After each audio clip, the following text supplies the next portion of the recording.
pudo haber sido de otra manera, pero así fue.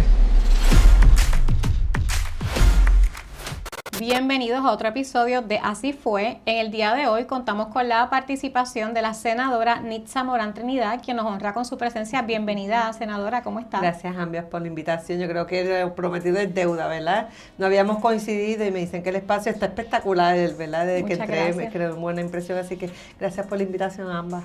Ay, pues nosotros honradísima. Yo creo que es la primera senadora, ¿verdad?, que tenemos en el programa. Yo creo que del calibre de ella, que es casi nada. Ya la puso bien arribita, Pionera, senadora. Pionera con una trayectoria de la cual vamos a hablar con un gusto grande. Sí. A mí me llama mucho la atención, ¿verdad? Investigando un poquito, ¿quién era Nitza? No la senadora, sino la mujer, el individuo. Y me llamó mucho la atención su preparación académica. De hecho, yo tengo una sobrina que va a la universidad a estudiar bioquímica forense. Mira para allá. Que yo no sé, yo nunca me imaginé que en la época en que usted estudió ya eso era un área de estudio, ¿verdad? Como lo se contempla hoy día. Pues mira, yo comencé mis estudios de bachillerato, tan pronto me gradué, yo decidí irme a los Estados Unidos y me fui para Worcester, Massachusetts, a hacer mi bachillerato en biología, ¿verdad? Mis metas eran estudiar medicina, esa era mi meta original. Cuando yo me gradúo, y entonces comienzo este trámite de, ¿verdad?, aplicarlas a las escuelas de medicina, etcétera, etcétera, Puerto Rico era una opción en ese momento. Pero cuando me gradúo y llego a la universidad, veo las facilidades y todo lo demás, y yo como que me desencanté, ¿verdad? El típico puertorriqueño se enamora mucho por lo que ve, ¿verdad? Y entonces yo dije, bueno, realmente yo quiero estudiar medicina. Y me senté y dije, déjame cogerme un espacio de un semestre para ver qué es lo que quiero hacer. Me fui a hacer un curso de biotecnología en la Universidad de Puerto Rico. Y les digo la realidad, el contraste fue grandísimo. De una universidad de Estados Unidos a la Universidad de Puerto Rico, que yo pienso que la Universidad de Puerto Rico es grandiosa, más allá de la majestuosa estructura que hay, salen estudiantes de muchísimos calibres, pero nosotros en ese momento yo dije, aquí faltan muchas cosas, ¿verdad? Pero me interesó y comencé a auscultar qué era lo que yo realmente quería hacer. Y en ese momento yo dije, bueno, yo creo que me quiero ir por la área de forense criminalista. Yo siempre digo que ahí como una abogada innata pintaba en mi corazón, y me fui por esa área. ¿Qué pasa? Cuando empecé a buscar en Puerto Rico no existía la materia. Cero. Eso no pasaba nada más que un grado asociado, que era lo que hacían tradicionalmente los policías aquí. Me tuve que ir nuevamente. Así que hice los trámites y me fui para la Universidad de New Haven, que es una escuela especializada en justicia criminal. Eso es en Connecticut. Eso es en Connecticut. En aquellos momentos ellos tienen un programa bien extenso de maestría y me incursionó en el curso de maestría allí, que fue buenísimo. Fue la mejor experiencia que tuve, era lo que finalmente yo quería hacer. Y me especialicé en criminalística, o sea, ya venía el background de biología, todo lo que era fluido, o sea, evidencia de fluido de cuerpo, ustedes sabrán de esto. Lo que es fluido de cuerpo, ¿verdad? Trace evidence, las huellas digitales, toda esta área.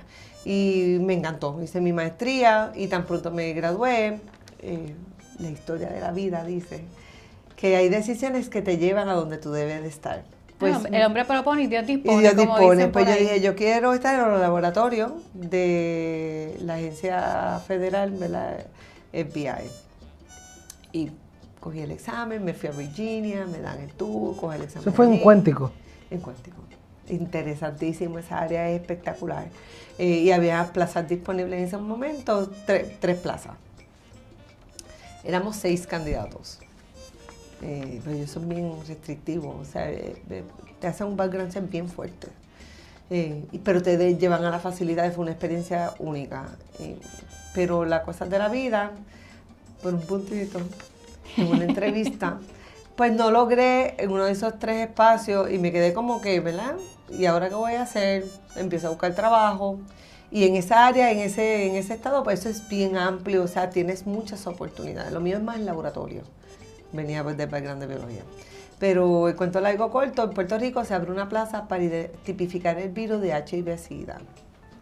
en aquellos años, que eso estaba... En los empezaba 90, en los 90 empezaba la enfermedad a incursionar y empezamos a venir que las personas estaban contagiadas. Y la técnica que nosotros utilizábamos en los laboratorios para amplificar el DNA, que se conoce, todo el mundo conoce que es PCR, pues lo hacía el laboratorio. Necesitaban una persona especializada en eso porque en Puerto Rico no se daba ese curso, ¿verdad? No existía. Y pues apliqué y me aceptaron. Llegué a Puerto Rico, Ponce, yo soy sanjuanera, y tuve que ir para Ponce, empezar a hacer investigación en Chivida. 6 años. Estuve viviendo, ¿verdad? Y venía el primer año, pero era mucho. Me mudé para Ponce y terminamos la investigación de HIV-Sida en Puerto Rico. Pudimos tipificar el virus, pudimos hacer colaboraciones con artículos sobre eso. Sí, publicamos fue un logro en científico. en la revista de microbiología. Por fin habíamos tipificado. Lo importante de tipificar el virus en Puerto Rico en aquellos años era poder saber qué tipo de medicamentos nosotros pudiéramos aplicar a la alta población que estaba siendo contagiada. Nuestra investigación fue básicamente entre mujeres embarazadas que contagiaban al niño en vientre, o sea, y pues obviamente de la comunidad LGBT, aquellas personas que eran las altamente contagiadas. Hicimos colaboración con Santo Domingo, con la Universidad de Santo Domingo. Porque entendíamos que la conducta era más o menos igual, era algo caribeño, pudiéramos, ¿verdad?, ver ese mismo tipo de virus en Puerto Rico. Y efectivamente así fue. Así que 6 años después, uno transcurre la vida, me llevó eso, ¿verdad?, como una encomienda muy, muy apreciada en mi vida profesional, haber aportado en ese momento. Pero que le pregunté, más o menos, ¿qué edad tenía usted para eso? Pues yo me gradué, típico los 4 años, a los 22 años, y si me maestré me gradué a los 25 años, así que a los 25 años yo regreso a Puerto Rico, básicamente a trabajar. Pero esto que trabaja con el SIDA, y usted va en una espiral ascendente profesional increíble, ¿a qué edad usted está ya bregando con el SIDA, ese desconocimiento, ese tipo COVID que nos paralizó la vida a todos, nos cambió todo, todos los dados y todas las verdades que teníamos, volvió la vida bien, bien frágil? ¿Qué edad tenía usted cuando tuvo ese, 26. Obviamente por mérito, ¿cuánto? 26. Wow. Jovencitita. Digo, todavía está joven. Por eso es que la veo demasiado joven. La veo demasiado joven y me está hablando de tan atrás. Sí. Digo, Dios mío, sería. Se ve jovencita todavía. Sí, correcto. Yo incluso me vi bien jovencita y también estudió todo bien corrido también, ¿verdad? Eso aprovecha el tiempo, exacto. Pero para mí fue una buena experiencia porque siendo joven, viviendo lo que estaba viviendo en la comunidad, ¿verdad?, me da una perspectiva totalmente diferente, porque cuando uno está científico, uno mira las cosas un tanto diferente porque estamos hablando de la salud.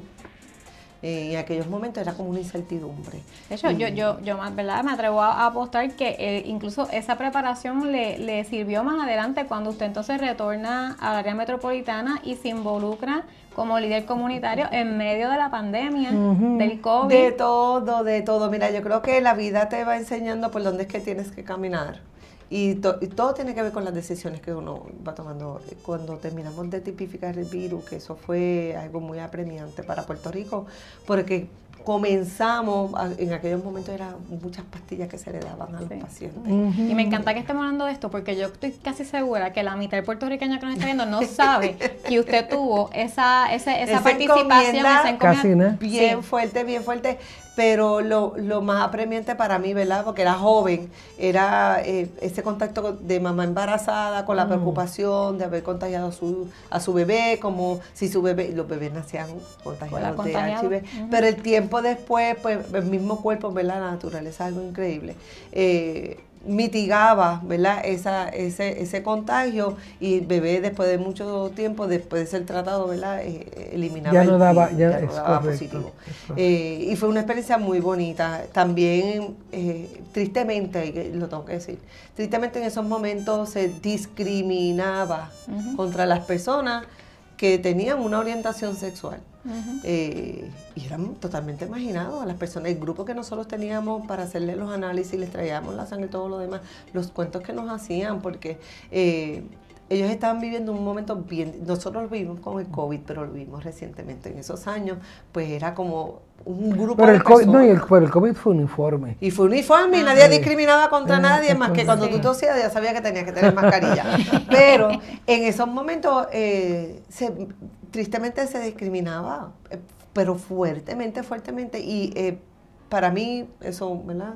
Yo creo que también había mucho desconocimiento de cómo era que se daba el contagio. O sea, a veces la gente pensaba tal vez que hasta de tocarse las personas. Yo creo que había mucho desconocimiento. Mucho desconocimiento y también, ¿verdad? Eso después traspoló la comunidad que muchas personas, esposas, ¿verdad? En matrimonios y todo, unos contagiaban a otros por la actividad sexual que tenían extracurricularmente, pero nada tenía que ver con una comunidad ni una orientación sexual para nada. Ya no discrimina. Para nada. Otro grupo que nosotros estuvimos estudiando básicamente fueron las mujeres de la vida alegre.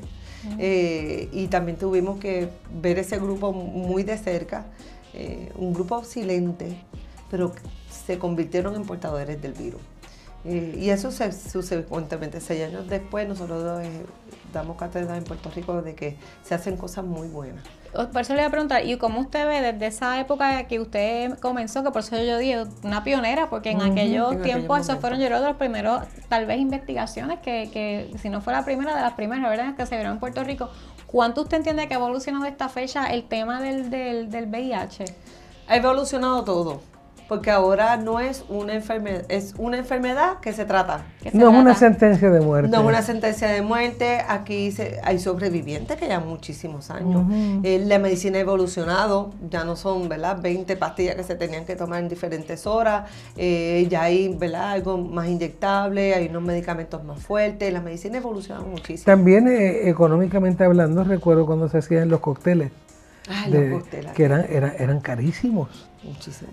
También restringía el uso general. Ahora es mucho más disponible. Y accesible. Hay programas que, ¿verdad?, que también son fondos federales que los pacientes tienen acceso. Es como las tarjetas de copago de las farmacéuticas que ayuda al paciente que no tiene, ¿verdad?, la parte económica para subsanar los copagos de estos medicamentos tan carísimos. Y la medicina ha evolucionado también. Así que me da mucha alegría saber que ahora mismo Puerto Rico ha evolucionado en ese tema.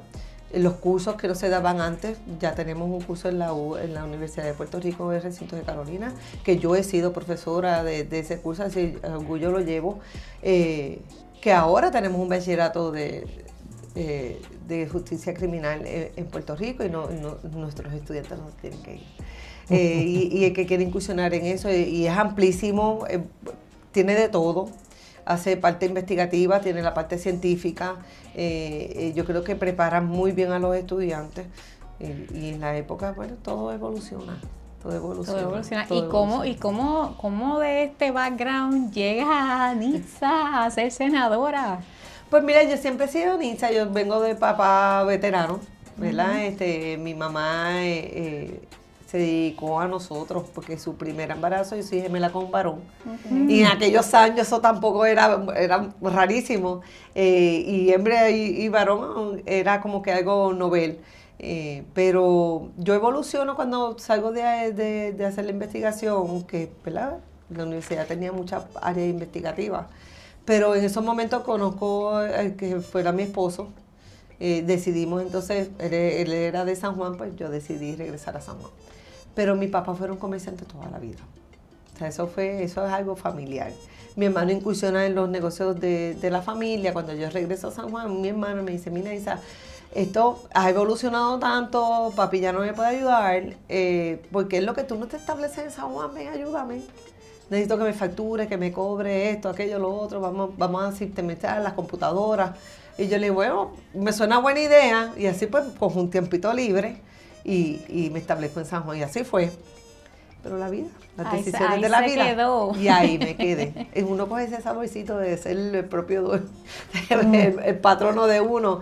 Y fue familia. Nosotros siempre hemos sido una familia muy unida. Y siempre estamos en los negocios juntos. Y la evolución de la familia me convierte entonces, me mudo, ¿verdad?, a San Juan. en Santurce y me convirtió en líder comunitaria. Mis papás fueron, ¿verdad? Yo tengo una pregunta, porque a veces escuchamos de tantos líderes comunitarios. Y hoy por derecho lo tienen de que así se le llame. ¿Cómo uno llega a ser un líder comunitario? Porque uno llega, se muda. ¿Cómo usted llega al momento que las personas, los pares, las personas, las cercanías, municipal o sea vecinal, uno es un portavoz que puede recoger todas esas voluntades, todas esas preocupaciones o traerlas a la mesa y que se tengan como importantes? ¿Cómo usted llega a ser una líder comunitaria? Por mi papá. Mi papá llevaba muchos años allí, ¿verdad? Y adquirieron propiedades alrededor y todo lo demás. Pero mi papá era una persona que ayudaba a todo el mundo. 20 pesitos aquí, el que estaba el otro allá, y vamos a solucionar esto. Y le decía, Mikey, necesitamos que nos ayude con esto, ¿tú crees que nos puedes ayudar? Y creó ese círculo en esa esquinita de ese negocio, donde todos se daban cita todos los días a tomarse el café con él y a fumar cigarrillo. Pero poco a poco uno va conociendo el entorno. Yo no lo conocía, yo venía de Ponce, pero poco a poco mi mamá vivía allí, ¿verdad? Y empezamos a conocer personas que hacían diferentes cosas en la comunidad. Empecé a conocer la que hacía la fiesta de Reyes para los niños, que la colaboración era de los negocios que estábamos allí, y uno pues se empieza a interesar en ayudar. Es que yo vengo esa comunidad es pobre. Esa comunidad es pobre y hay mucha necesidad. Cuando uno evoluciona y, ¿verdad?, Dios le da esa virtud, ¿verdad?, de poder gozar, no tener necesidades tan inmediatas, pues empiezas a compartir. Y ¿me puedes ayudar a la fiestecita de los nenes de los Reyes? ¿Qué necesitas? Mira, vamos a buscar unos regalitos. Pues mira, vamos a decirle a 2 o 3 comerciantes que me den una aportación. Se fue involucrando en y empecemos así. Entonces, eso me llevó a ser la presidenta de la Asociación de los Comerciantes. Por un montón de años. Por 19 años. Ajá. Pero éramos 15 cuando comencé. Wow. La placita era. Por eso yo vuelvo y digo una pionera. La placita era otra placita que era no la otra de ahora. placita, era del mercado, que la Es vecina correcto. venía a comprar las verduras y todo lo sí, demás. sí. Tenía esa parte del por mayor, se recibían vagones, era un entorno comercial completamente. Y eso poco a poco, como que, ¿verdad? Una cosa me llevó a la otra, unos tenían la misma visión que yo, pues mira, yo te vamos a ayudar, Para eso estaban, recuerdo, en algún momento los Mudafort. Correcto, ellos son primos de mi mamá. Ah, hombre. Y también tenían un negocio de artefactos de deporte en la avenida Ponce de León. Es correcto. Y después hubo una albería. Pero en ese momento, y ellos tienen propiedades allí todavía. Todavía. Entre otros lugares. Entre otros lugares. Ellos también evolucionaron como comerciantes. Ellos tenían una visión muy capitalista. Y entonces, pues uno evoluciona con las situaciones que la vida te da. Y mi papá me enseñó siempre que todo lo que tú das, tú lo recibes el doble. Y lo recibe al punto de que tiene un puesto histórico porque ganó un escaño en el Senado, que es la segunda mujer que lo logra en tantos años. Así es que esa gente de San Juan la quería mucho. No, y lo curioso es, pero ¿y cuándo fue que te surgió la idea? Y yo le dije, ninguna idea. Yo tenía esa pregunta. ¿Cuándo uno se levanta y dice, tal vez yo debería... O sea, eso le vino natural? La circunstancia. La necesidad que usted veía. Las circunstancias, ¿no? Las circunstancias, porque cuando llegó el huracán María, la placita de Santurce, que ya había evolucionado, ya no éramos 15, éramos 62, o sea, ya había una comunidad comercial y comunitaria alrededor, y nos convertimos en familia. Tantos años. Llega el huracán, pero la placita se convirtió era una burbuja, y lo tengo que decir, aunque pese a muchas personas, pero era una burbuja porque muchos tenían planta eléctrica, que en aquellos momentos tampoco era muy normal que alguien tuviera planta eléctrica. Y pudimos crear allí un centro de acopio y un centro de comidas calientes. Porque entonces los distribuidores, tú sabes que la placita tenía varias actividades, los distribuidores de una dijeron, ¿qué es lo que van a hacer? Yo dije, bueno, pues vamos a dar comida caliente porque la gente no tiene luz en su casa. Y ellos nos aportaron todos los productos. ¿Cuánto tiempo estuvieron sirviendo? Porque se formaba una fila, la gente iba a comer caliente. Porque en Puerto Rico no había comida caliente. ¿cuánto tiempo y un promedio, no le pido el número exacto, de personas se atendían? Bueno, nosotros a diario tratábamos de confeccionar entre 1,000 a 2,000. ¿Verdad? 1,000 a 2,000 ¿qué? Comidas calientes. Platos calientes. Porque es que también los distribuidores nos dieron ese aval. De hecho, hubo compañías que nos donaron hasta los diésel de todo lo que estaba funcionando allí. Y no fue un esfuerzo mío, fue un esfuerzo increíblemente colaborativo de todos, porque es como que lo sentíamos y no lo sentíamos. Teníamos luz, teníamos hielo, teníamos aire acondicionado y todo lo demás, pero Puerto Rico estaba en necesidad.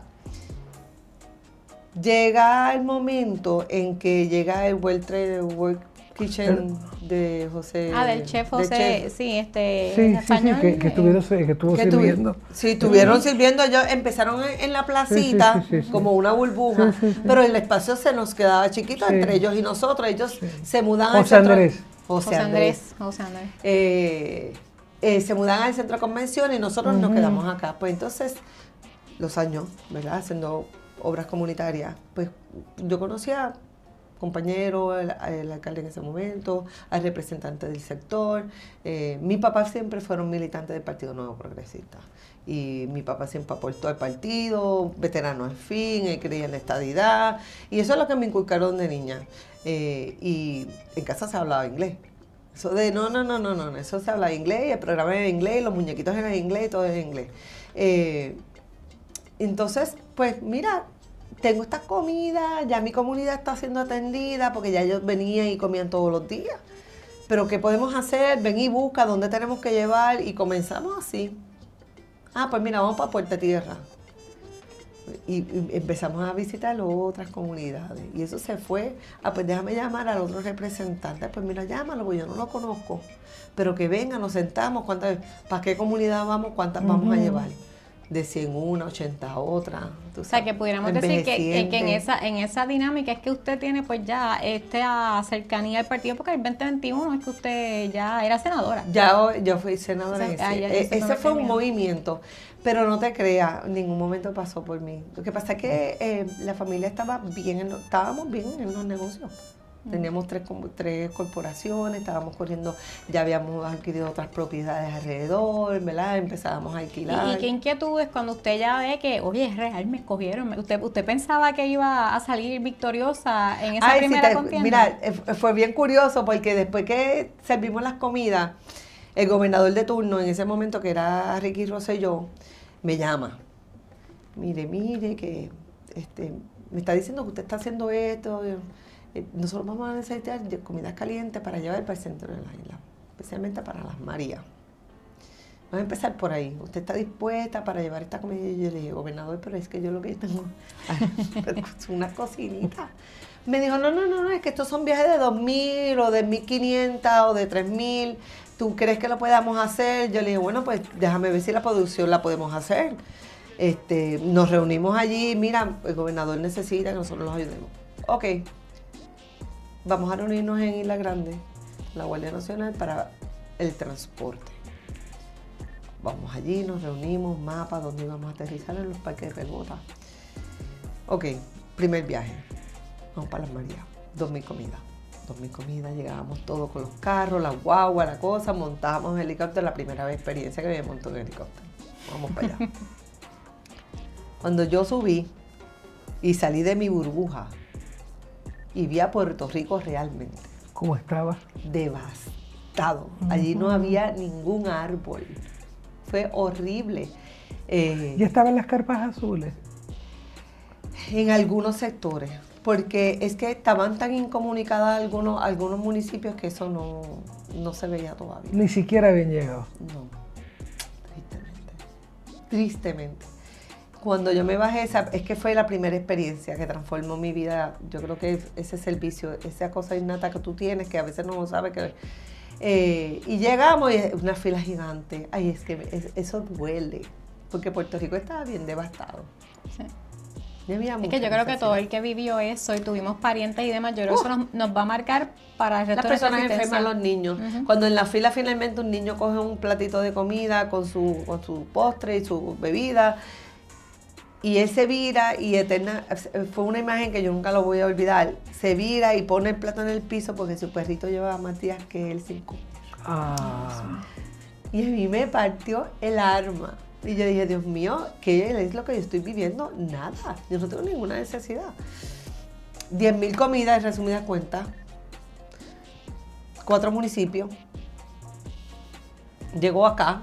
Y hay una persona particular que no vive en Puerto Rico que me dice, Nisa, pero ¿qué estás haciendo? Y yo le dije, ay, muchacho, mira que después de esto estamos llevando comida a mi hijo. ¿Tú no quieres hacer qué puesto tú quieres? Y yo le dije, ninguno. Si mira cómo pasó, me dijo, yo voy a estar en Puerto Rico a tal fecha, te quiero ver.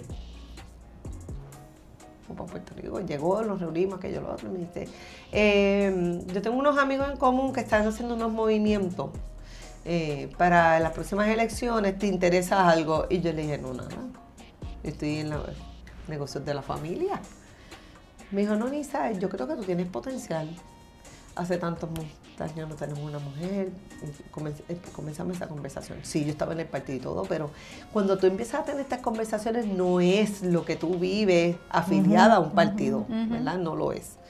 El tiempo, la persona me llevó de la mano, me dijo, yo creo que debes de reunirte con el que va a ser candidato a alcalde. Yo no lo conozco. No te preocupes. Levantó el teléfono, mira, mañana a tal hora en tal sitio. Perfecto. Tú le vas a decir, tú vas a llegar allí y tú le vas a decir que esto es lo que está pasando. Yo, ok. Nisa, ¿te interesa? Y yo le digo, bueno, vamos a hablar. Vamos a ver. No pierdo nada, ni gano nada tampoco. Tuve una conversación con el actual alcalde Miguel Romero y muy extensa, muy buena, la primera vez que yo me senté, y a fin de cuentas le dije, bueno, pues yo estoy aquí porque entonces yo entiendo que lo que yo quiero es su silla, la que usted está dejando en el Senado. Y irónicamente me dijo, yo lo voy a evaluar con mi equipo, todo lo demás. 2 semanas después me llamó y me dijo, vamos a reunirnos. Tuvimos esa reunión y me dijo, el partido necesita una mujer en San Juan, tu trayectoria, y podemos trabajarlo. Y yo le dije, bueno, yo no conozco mucho esto, llévame despacio y vamos a acordar, no, vamos a llevar despacio, vamos a hacerte presidenta de las mujeres progresistas para que comiences a incursionar a nivel de comité, a nivel como de que nosotros trabajamos, y comenzamos desde abajo. Y yo le dije, pues, si es de abajo, sí, de paracaídas no suena tan bonito, ¿verdad? Porque no voy a hacer un buen trabajo. El tiempo. Y una cosa llevó a la otra. Una cosa me llevó a la otra. En ese momento no había una posible, no se vislumbraba un candidato. Se quedaba el senador Henry Newman en ese momento, con quien también tuve la conversación, me senté con él, conversé, ¿verdad? A mí no me gusta atropellar ni... Los espacios se ocupan, pero tampoco estoy para quitar a nadie dentro del partido, esa pelea, esa cosa que no me hacía falta. No quería estar ahí, pero la vida me llevó a tomar una decisión y yo le digo, quizás yo puedo hacer algo diferente, 10.000 comidas, o sea, empecé a mirar para atrás, la diferencia, todo lo que había hecho.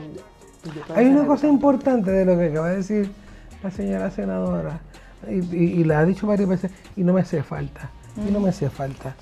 Yo creo que el no me hace falta y aceptar una encomienda en medio, siempre va a haber un deje de genuinidad.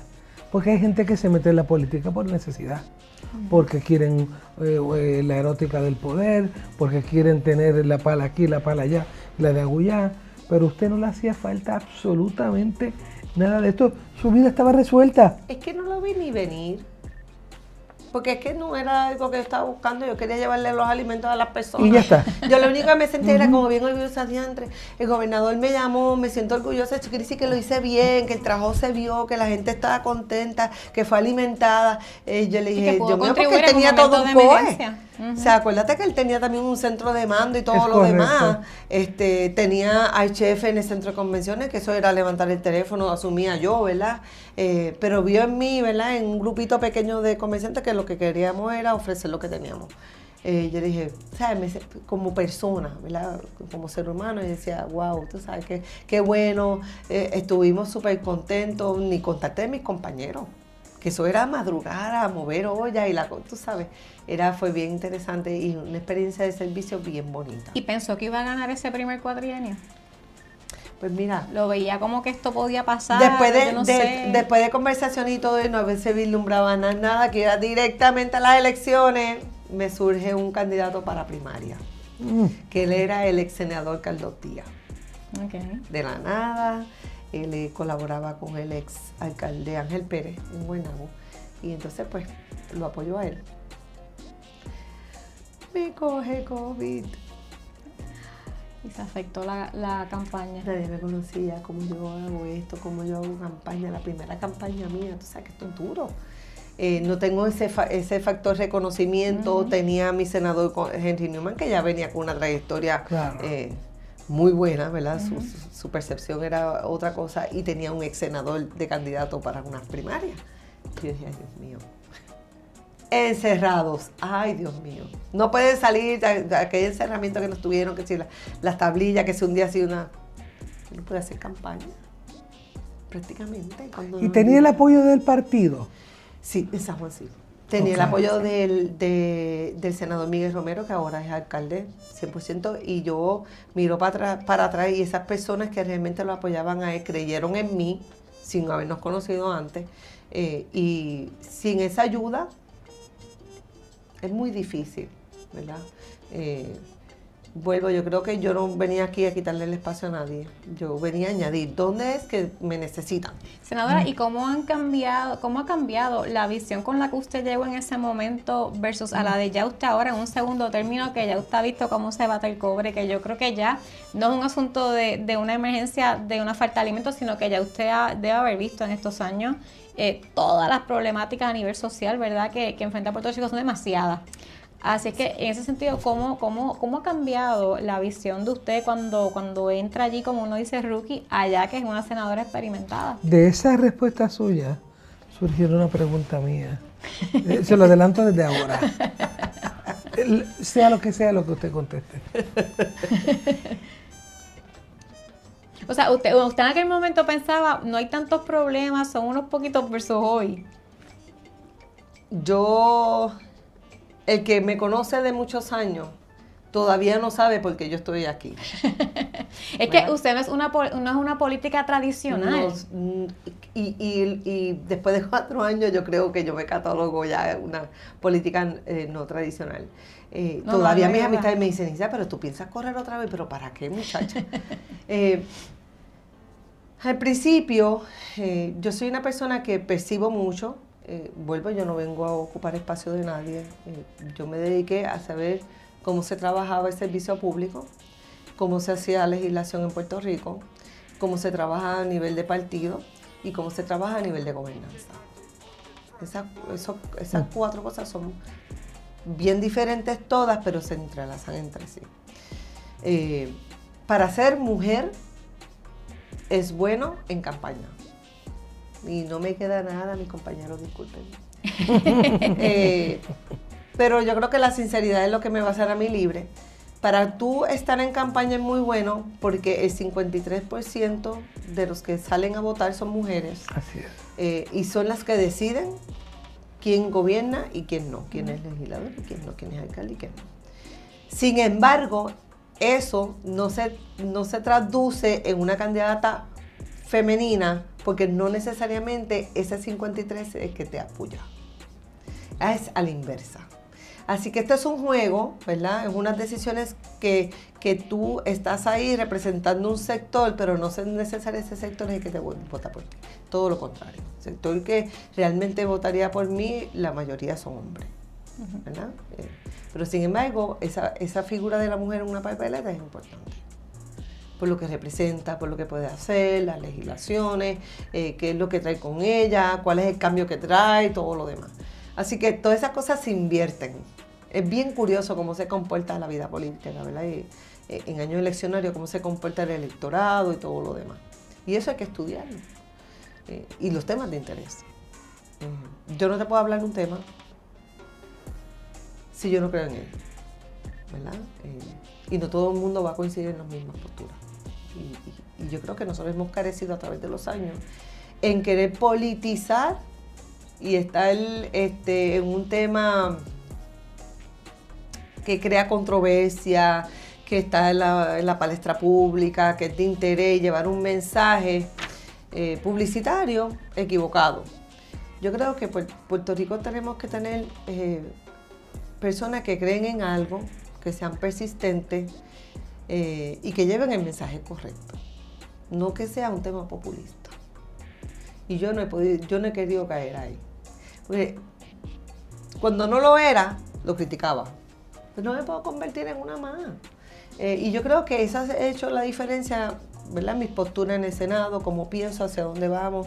Yo creo que Puerto Rico tiene que transformarse todavía. La política pública no se hace como hace 10 años. Los temas populistas tienen que acabar. Porque le hacemos más daño al pueblo de Puerto Rico. Yo no quiero estar en un tema populista por estar en los medios de comunicación una semana o dos. Se murió el tema y ¿qué hicimos? Nada. Sí, es un poco desviar la atención de los asuntos realmente importantes para el país. No. Es bien diferente para mí. Y así muchísimos temas fuertes que he tenido que ver y tocar, ¿verdad? Y tomar decisiones. Y en términos de usted como mujer, ya lo que es esa olla de grillos allí, de esos macharranes de la Asamblea Legislativa que son los más bravos del barrio. ¿Cómo una mujer lucha allí al toma y dame con todos estos individuos con los que usted se enfrenta todos los días en el Senado de Puerto Rico? ¿Es realmente, usted siente que hay alguna desventaja para usted como mujer o estamos igual o realmente usted no le da importancia a eso o es fácil o es una impresión nuestra de que a veces a ustedes se les trata con más rigor que a los senadores varones? Todas las anteriores. Me encanta ella porque es súper honesta, no hay duda. Todas las anteriores, es que, o sea, volvemos a llevarle el mensaje a Puerto Rico. Mira, que debe ser correcto, ¿verdad? Yo le estaba comentando a María cuando surgió que la persona que nos ayuda a buscar los recursos, como que ¿a quién ustedes quieren allí? Yo quiero a esta senadora. Yo les estaba contando a María que yo participé de unas vistas de confirmación de unos designados a una secretaría, estuve allí. Y le digo a María, esa senadora fue para mí la más puntual, sin ser abogada, porque los que estaban, ¿verdad?, para evaluar eran puestos que era procurador general, el DCP, corrección. Uh-huh. O sea, que sin ser abogada, hizo las preguntas más puntuales que uno hubiese esperado más de otros senadores que son abogados, que han tenido, ¿verdad?, una experiencia en esas oficinas que es para las que se estaban considerando estos candidatos. Uh-huh. Y yo le comenté a ella, a mí me llamó la atención porque con el background que usted tiene, era como que realmente ella fue la que hizo las preguntas, lo voy a decir, inteligentes del día, porque eran preguntas que realmente te ponían en posición de tu poder evaluar ese candidato para el puesto que iba a ocupar. Claro, claro. Y entonces los demás a veces tú los veías, dependiendo del candidato, pues dirigiendo más preguntas políticas, populistas, de temas populistas, que las preguntas puntuales que usted fue la que las hizo. ¿Te acuerdas que yo te lo comenté? Me lo comentó porque yo sí recuerdo que le hice la pregunta, pero ¿quién es ella? ¿Qué es lo que ha hecho? Y Chantal es bastante... la canta como la ve. Sí, sí. Si no le gusta, lo dice, se queda feliz. Pero me dijo que la impresión que le había causado, sí, sobre todo las preguntas puntuales, la seriedad con la que se atendió el asunto, no con ese enfoque populista, que es el arroz y habichuela que vemos todos los días. Es una realidad. Ese es el plato que ustedes deben servir, que la fila sería larguísima para comida. Estaría todo el mundo. Y eso es lo que, lamentablemente, desde mí, es lo que le gusta a la gente. Es como que el gallito, el a ver quién la tiene más larga, el quítame la pajita, ve la que te cogí, me acabo de enterar de esto, y como que querer pillar a la gente, estas encerronas, porque yo digo que el que se mete en un puesto político de ordinario, con una preparación, a usted no le hace falta este salario de senadora, su familia, a sangre, sudor, lágrimas y trabajo. Es que probablemente gana más en la industria privada. Claro, 100 veces, pero aún así. Porque con la cantidad de horas que está en Telemete, se le hace 25 chavos la hora. No, y criando enemigos y cosechando algún que otro amigo y algún que otro ayudante, ¿verdad? O sea, que es una olla de grillos, está usted. Y ahí va la pregunta mía. De ordinario yo tengo un pensamiento tal vez estupidísimo, pero es mío. Pero bajamos que es tuyo. Ajá, zumba. La persona que se mete a la política, en su origen, cuando toman esa decisión de ir a la política, la decisión del polis, o sea, la etimología, que uno dice, pues mira, que tiene una intención de verdad real buena, que mi estadía aquí en este puesto va a propender a un fin común, al bienestar común. Con independencia, PNP, popular, eso da igual. Al final del día somos todos seres humanos. ¿Ha podido observar usted, verdad, en el tiempo que ya lleva engalanando el Senado, que esas buenas intenciones que se tienen al principio, no hablo de usted, de personas, qué sé yo, sus pares, que vayan cambiando y se vayan moldeando, sean maleables conforme a los intereses, ¿verdad?, circundantes que tienen todos ustedes? Y digo intereses que sean atractivos a ustedes, no intereses de ustedes. O sea, acercamientos de beneficios que puedan cambiar lo que uno de verdad piensa y por lo que uno escogió, el sacrificio, porque a veces es un sacrificio. Ser senador, ser legislador, ser gobernador, es un sacrificio. La vida se detiene. Eso es una realidad. ¿Ha visto usted eso? La experiencia y lo que has trascendido, ¿verdad?, en la vida política y lo que ha sucedido con unos pares, definitivamente tiene que ver con la persona, ¿verdad? Tú llegas ahí, cuando tú le fallas al pueblo de Puerto Rico es porque ya tú le ibas a fallar desde el día uno, y si no antes, ¿verdad? Si no lo que lo había hecho en su vida privada, ¿verdad?, que pasaba por desapercibido. Y es triste por demás. Yo creo que la gente que nos da esa confianza del voto ve esa frustración luego, porque eso es una frustración, una decepción total. Por eso es que se ha ido desencantando el pueblo de lo que es la política pública de Puerto Rico y lo que representamos nosotros.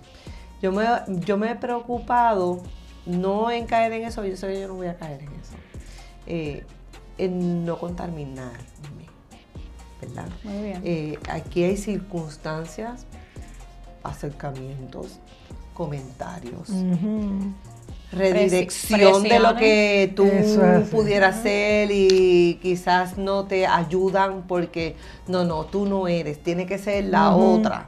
Y yo aceptarlo como decirle, ¿sabes qué? Pues está bien, no hay problema, yo sigo mi camino. Cuando uno gana estos escaños, uno tiene que saber para qué los gana, para quién y cómo lo vas a hacer. Y yo quiero hacer la diferencia en el Senado.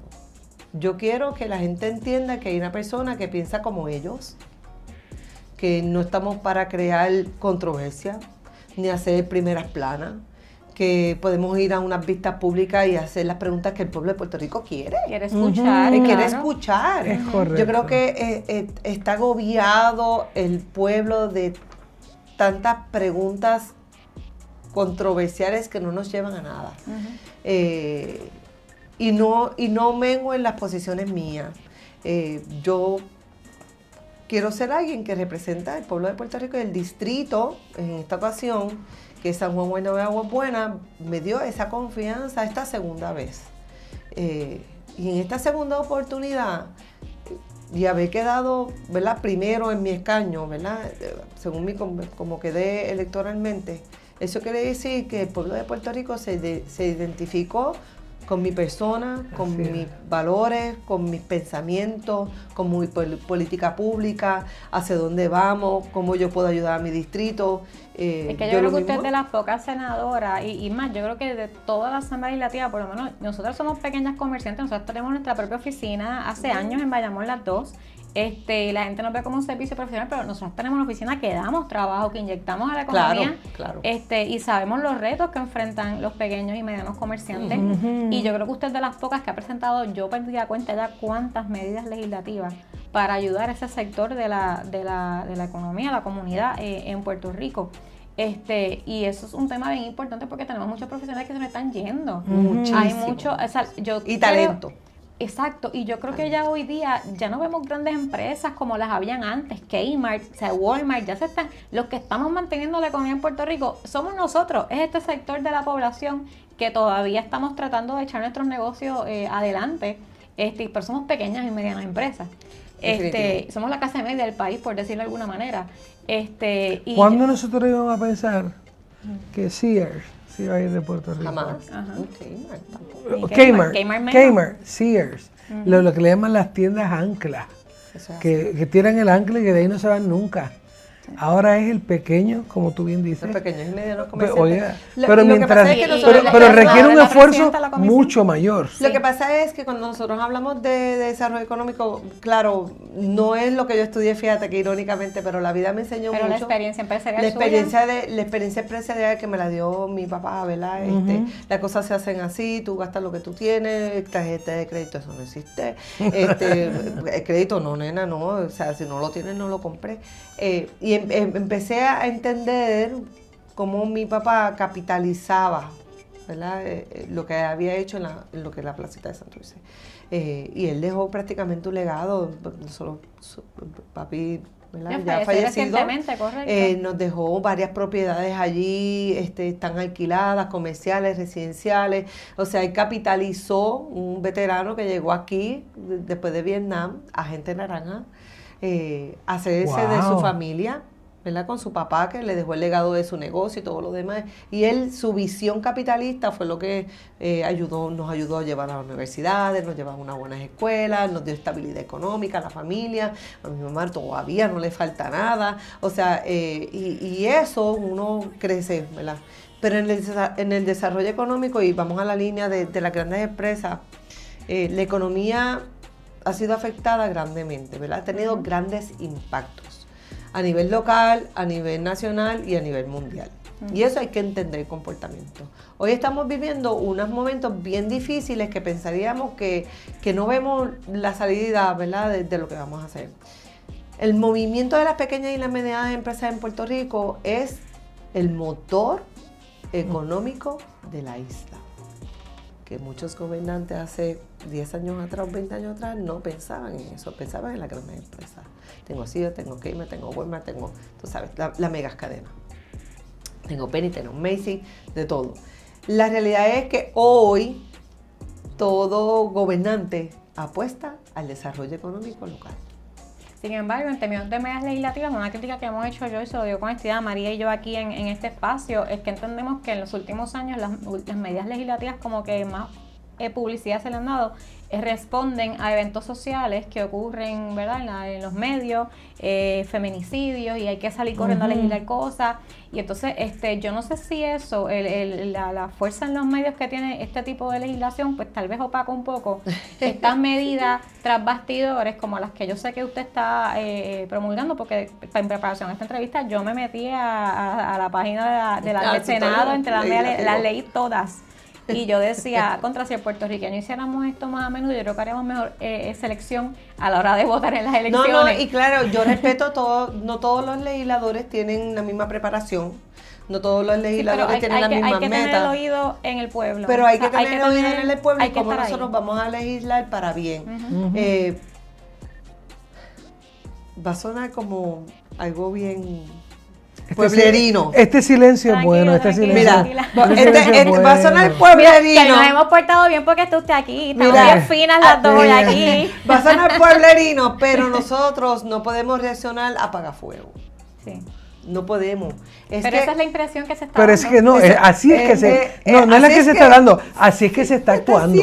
Puerto Rico reacciona, no acciona. Yo no voy a minimizar, mencionarte algo, ustedes son licenciadas y tienen una capacidad, ¿verdad? Un poquito. Yo no soy abogada, pero respeto, y toda la vida yo creo que yo llevo un abogado dentro de mi corazón.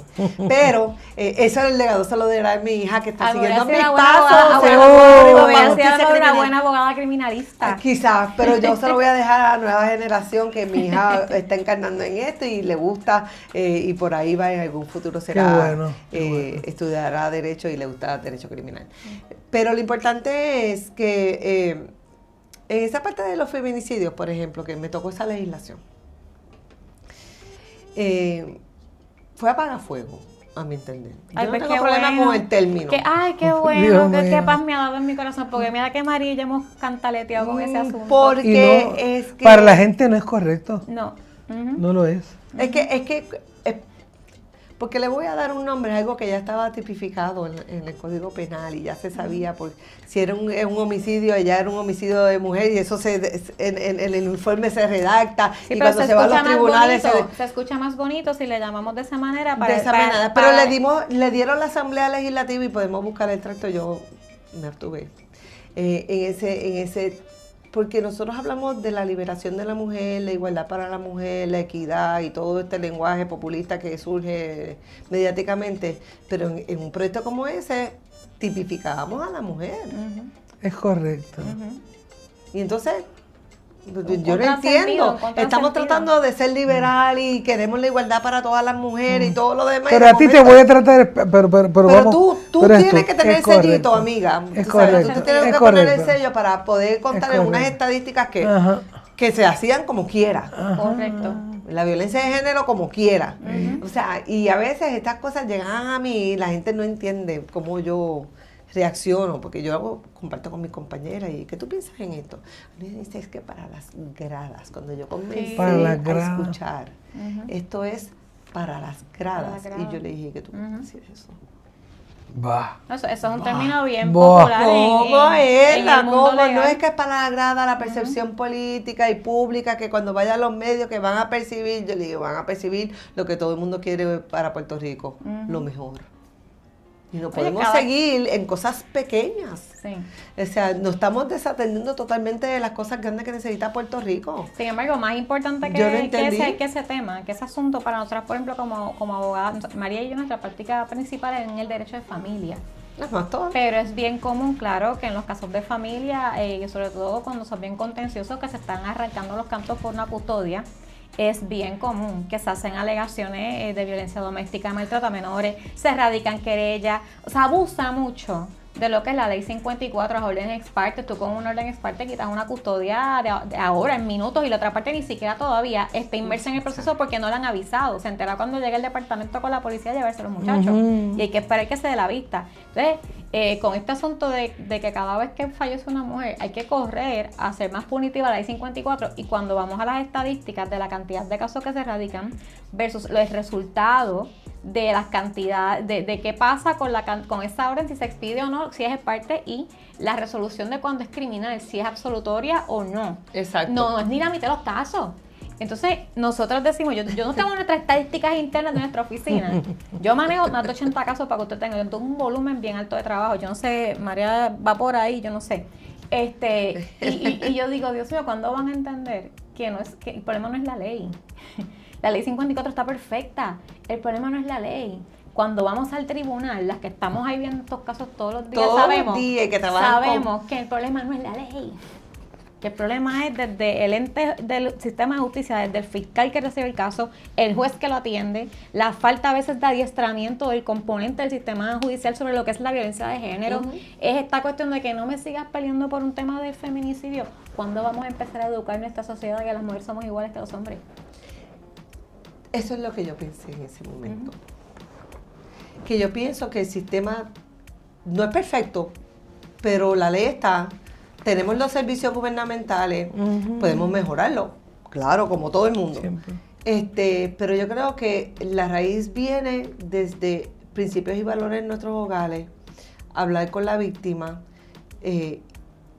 y realmente que esa mujer pueda romper el ciclo. El problema está cuando ella o no puede, no quiere, tiene miedo, o sea, esa codependencia, hay muchos factores. Pero una vez que llega allí para romper entonces el ciclo, la denuncia y todos esos procesos que ustedes han visto. Es que el proceso es horrible, senadora. Es horrible. Es horrible y a nadie le yo creo que ellas mismas se desencantan y vuelven hacia atrás. Y, o sea, es un pensamiento, ¿verdad? Es algo emocional que también atraviesa a la víctima. Es un tema muy complejo, pero no podemos seguir poniéndole sellos a la mujer. Nosotros estamos buscando la equidad. Entonces, si nosotros vamos a estar comportándome porque me tienen que coger pena, porque yo soy mujer, porque pongo si es masculino o femenino en una aplicación, aquello y lo otro, entonces pues no le estamos haciendo justicia a las mujeres. Ya tenemos el derecho al voto, tenemos visibilidad, ya hemos roto esquemas en la parte profesional y todo lo demás. Yo creo que es momento de sentirnos igual. Pero entonces somos las mismas mujeres que Es que también imponen esas legislaciones. No puede haber igualdad, senadora, con mucho respeto, con un estigma. No, para O sea, nada. Es No. que una cosa concomita en contra de la otra. O sea, es un Choca. absurdo, es un absurdo. Un absurdo. Y cuando uno ve estas legislaciones, yo, ¿verdad? Porque un voto, cuando tú votas con estas legislaciones, un voto de lo que tú crees. Claro. Y entonces yo le dije, wow, pero estamos ayudando a la mujer o estamos volviendo para atrás, porque yo a veces pienso que estas legislaciones son retrógradas. Lo que pasa es que es un asunto de una mentalidad, de una sociedad que llevamos muchos años. O sea, aquí todavía cuando yo abrí los ojos a este mundo en el 1981, todavía la agresión sexual conyugal no era un delito. Eso no se reconocía, eso está cañón. Cuando yo estudio Derecho, que yo me entero que en el año en que yo nací, eso era una realidad que vivía la mujer puertorriqueña. A mí me parecía escandaloso. Pero es el hecho de que yo, por ejemplo, la población más grande de mis clientes son varones. Yo no sé la tuya.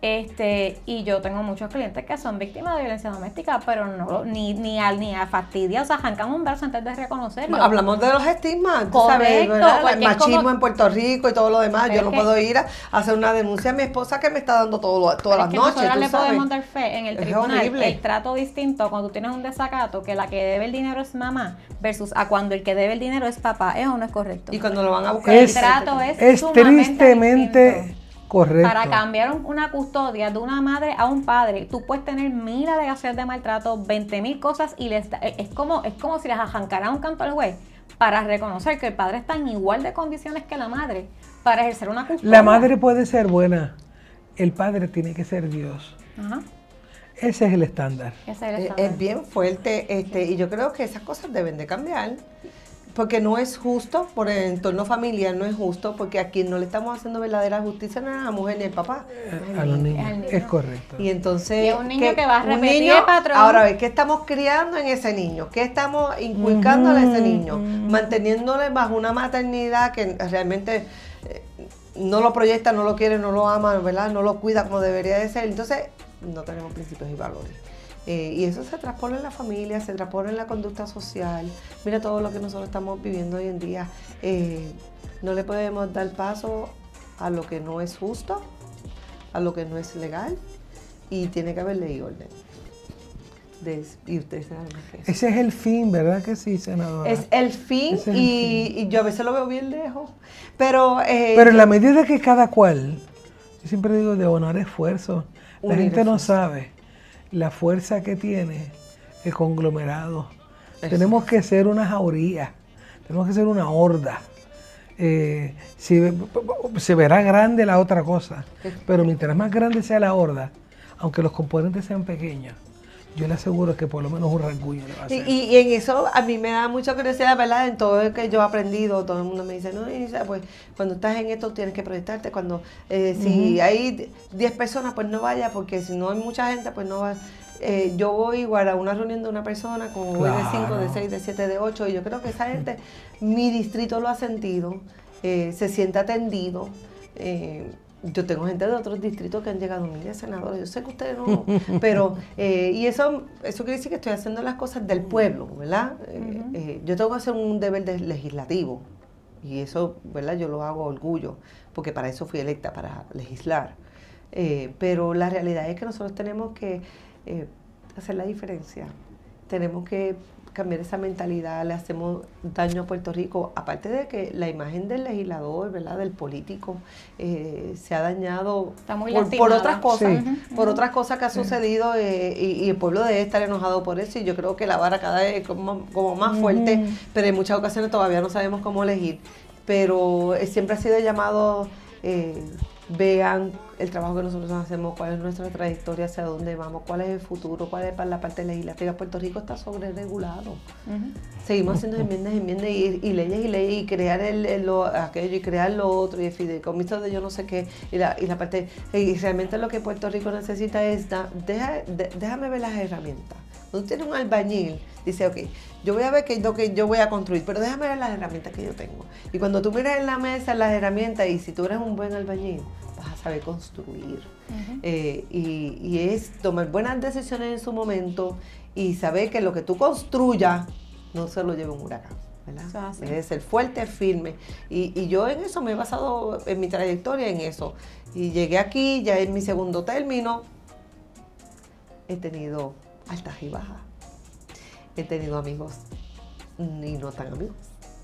Hay personas que me miran muy bien, otras me miran con amenaza, otros me miran como que, y tú aquí, ¿sabes? Me ven, ¿verdad? Uno va creciendo en esto, pero cuando uno crece es importante que tú no atropelles a nadie, le dejes respeto a tus compañeros y siempre te vas a valer por ti misma. Y eso es lo que te hace brillar con luz propia. Yo creo que, hilando con lo que dice la señora senadora, hay un dicho que a mí me fascina, que dice, si uno está en un cuarto, ¿verdad?, con mucha gente sentada, y están intercambiando, pues mira, yo opino tal cosa, pues el albañil le va a hacer esto, tomando como el ejemplo suyo. Y si lo que dice usted es con lo que todo el mundo está de acuerdo, o sea, si usted es la persona más inteligente del cuarto, usted está en el cuarto equivocado. Sí. Y eso es lo que pasa muchas veces. Somos borregos, tomamos nota. Cedemos nuestra inteligencia, nuestro compromiso, porque usted lo que adquirió, un compromiso cuando juramentó. Y lo está descargando. Sí, la felicitamos. Perfecto. Ha sido un honor tenerla aquí en el día de hoy. Le deseamos el mayor de los éxitos, que siga, mire, así enfocadita como va, que nos hacen falta más, más mujeres así en la Asamblea. Y siempre yo estoy abierta a sugerencias, o sea, yo soy una persona bien abierta a esto, ¿verdad? A mí no me gusta que ese estándar de senadores y aquí mucho carro negro y muchas cosas. No, y podemos dar fe de eso, porque llegó aquí sin ningún entourage, rápido aceptó nuestra invitación. Estamos honradísimas, de verdad, y súper agradecidas. Eso hay que hacer el cambio también, pero la realidad es que me encanta el espacio. Me dan oportunidad de que conozcan al legislador y que me den espacio, ¿verdad?, de mi trayectoria y tener la paciencia de poderles explicar cómo yo he llegado a hacer un trabajo de servicio público que no estaba en mí, sino que nació y personas lo vieron sin mirar más allá de lo que yo quería, y que ya haya tenido buenos amigos que me ayudaran a llegar aquí. En el camino tú vas a hacer nuevamente amigos y enemigos, porque quizá todas las cosas que tú haces las haces bien. Y eso a veces nos gusta. Y el trabajo de ustedes, yo lo he visto, lo he seguido, ¿verdad? Ustedes han estado en los medios y todo lo demás. Yo soy de admirar, tienen un campo que a mí me fascina, que es el derecho, y han tomado decisiones muy duras. En su encomienda también hablamos de la mía, pero a veces hay que valorarle el trabajo que hace la mujer puertorriqueña en sus diferentes profesiones. Y yo sé que han tenido que tomar muchas decisiones en momentos difíciles, posturas difíciles ante un tribunal y ante el mismo pueblo de Puerto Rico, porque han tenido los micrófonos para a veces defender situaciones que le interesa al pueblo de Puerto Rico. Así que yo siempre admiro a la mujer puertorriqueña de donde esté y de lo que haga. Desde la ama de casa, porque sin ella no tuviéramos los niños cuidándolos, ni el adulto mayor tampoco, a las esposas que cuidan a sus hijos, y a la mujer puertorriqueña que ha traspolado, ¿verdad?, y que hace estos espacios posibles para apoyarnos, que eso no lo vemos usualmente. Sí, pues la mujer no apoya a la mujer. Yo sé que usted va a regresar aquí. Sí, eso es lo que iba a decir. Aquí la invitación está abierta para cuando usted quiera acompañarnos. Y temas que, ¿verdad?, sean de interés para el pueblo de Puerto Rico, a la disposición. Encantadísimas por la invitación, me encanta el espacio y que nos den la apertura de dar expresiones, ¿verdad? Que no, sí, claro que sí. Gracias por la sinceridad, senadora. Es bien difícil, está en peligro de extinción. Gracias por su sinceridad. Ay, licenciada. Sí. Bueno, encantada. Bueno, pues nos vemos el próximo miércoles en otra edición de Así Fue. Recuerden, si les interesa, mira, que las pongan así de bonita como ponen a Juarbe todos los miércoles. Jean-Pierre está en el 787-454-9817. También nuestros amigos de Home & Patio Gallery, que nos ofrecen esta escenografía tan acogedora para nuestros invitados y para nuestro programa. Y recuerden los amigos de Café Prieto, el mejor café de Puerto Rico, y en la salida 32 de Guabate. Y como Juarbe, si le gusta el coñac, con Café Prieto, el más miel no tiene precio. Así que nada, gracias por sintonizarnos. Nos vemos el próximo miércoles. Tenemos una cita a las 7 de la noche en Así Fue. Hasta luego.